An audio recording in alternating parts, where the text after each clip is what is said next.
Hey everybody, I'm Delicia and thanks for tuning in to my weekly top 5 cigar picks. These are the cigars that I plan on smoking this week, and I invite you to join me by picking these up at your local brick and mortar or your favorite online retailer.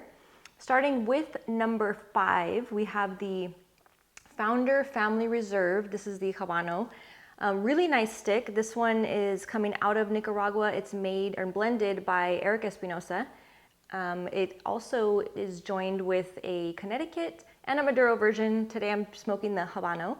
And this one's featuring a nice flavorful Habano Rosado wrapper, Habano binder, Ligero from Esteli, Ligero from the Dominican Republic, and Peruvian Seco on the filler. So I had somebody ask me, actually when I was out at these events, what does that mean?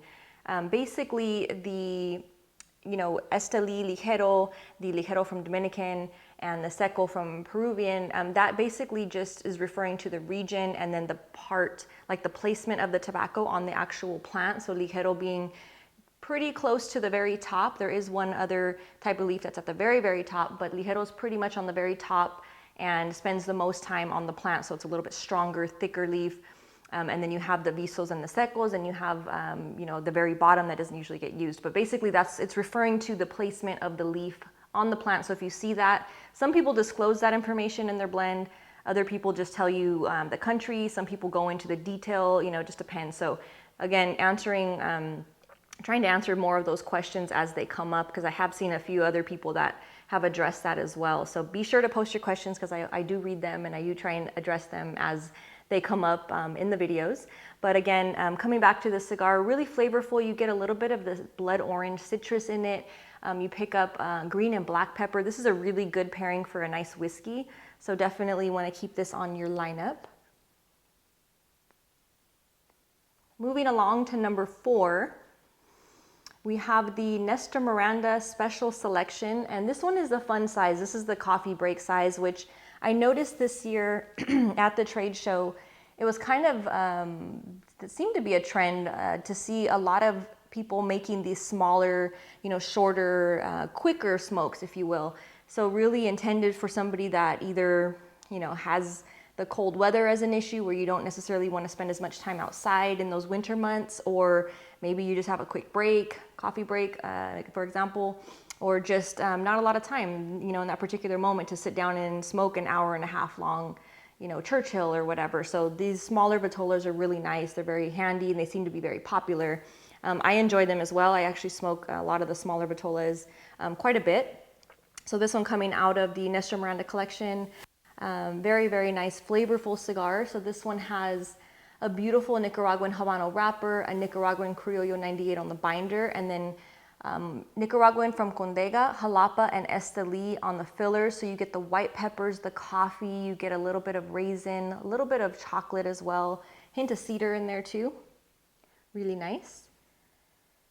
Moving on to number 3, we have the Joya de Nicaragua cinco decadas. So this is a really nice one. I actually have done a full review of the cigar, so you could check out that review if you want to get very intricate notes. I try to just give a basic, general, quick look at each cigar during these top 5s.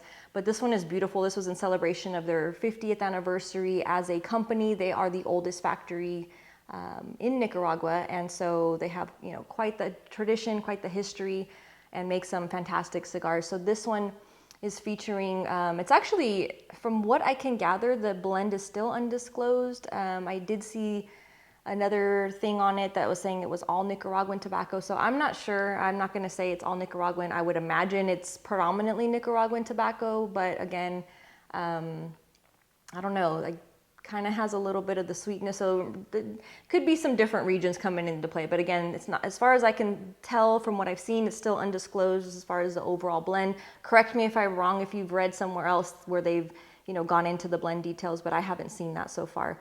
But again, taking a closer look, it's just a beautiful looking cigar.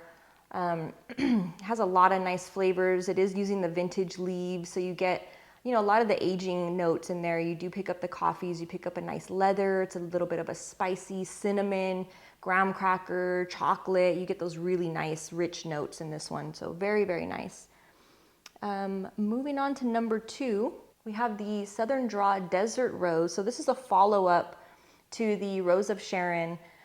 Just a beautiful tribute to Sharon Holt. She's married to Robert Holt. They do the Southern Draw cigar line. I've talked about them quite a bit over the years. They just are a fantastic couple. They have a great family, a lot of support, a lot of people, you know, within their team. Just a really, really nice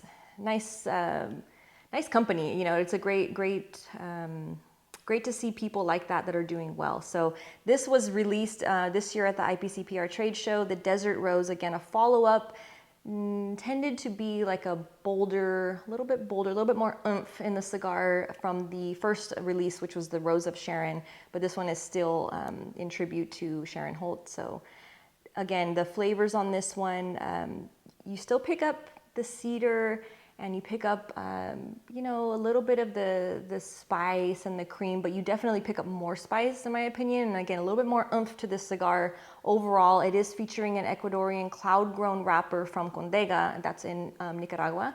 Then you have a Nicaraguan Habano binder, Corojo 99, Piloto Cubano, Ligero from Honduras and the Dominican Republic. So lots of flavor.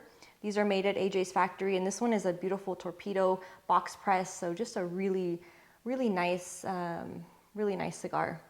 And my number one cigar this week goes out to Dunbarton Tobacco and Trust. This is the Sobremesa Creme Brulee.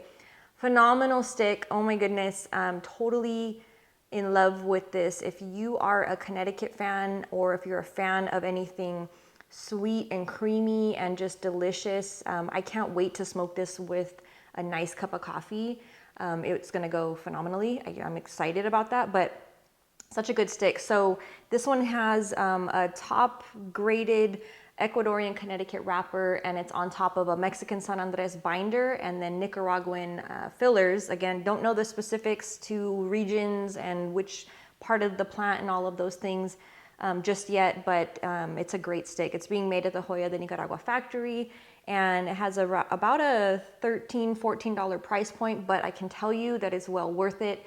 Construction's great. The flavor is wonderful. So definitely a cigar you want to try out. And as always, I thank you so much for spending some of your Sunday with me. Thanks for tuning in, and I can't wait to see you all next week. Cheers.